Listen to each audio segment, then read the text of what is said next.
Mikä erottaa huonon kaivon hyvästä kaivosta? Ja se, mikä erottaa hyvän kaivon huonosta kaivosta, niin se on tämä pintavesiristysputki.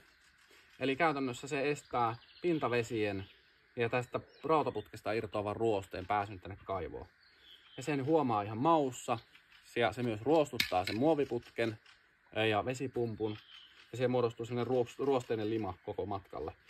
Ja tää on kyllä myös semmoinen, että jos sä väärään paikkaa kaivon teet ilman pintavesieristystä, niin silloin on myös tosi paljon ongelmia. Pintavesieristyksessä myös on se, nykypäivänä sanotaan, että suurin osa vesikaivoista on tehty väärin. Että ne ei ole niin nykypäivän suositusten mukaisia. Käytännössä tää on meille ihan, että me ollaan erikoistuttu vesikaivoihin ja tehdään tällä hetkellä Etelä-Suomessa eniten vesikaivoja.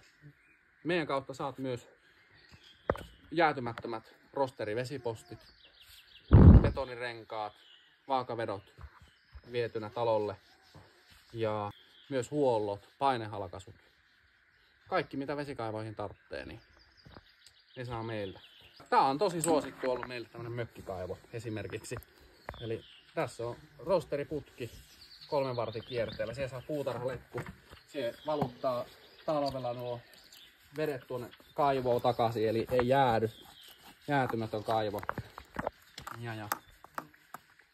Tää on mökkikaivojen mersu.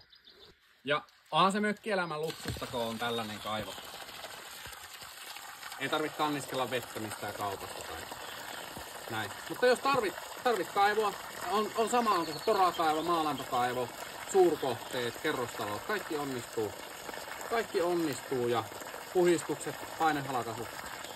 Ja ei mitään, ota meihin yhteyttä. info@porauspalvelu.fi tai sitten porauspalvelu.fi. Sieltä löytyy lisää tietoa. Tai voisi ottaa vaikka suoraan mulle. Niin katsotaan hinta kohilleen. Porataan teille kaivo.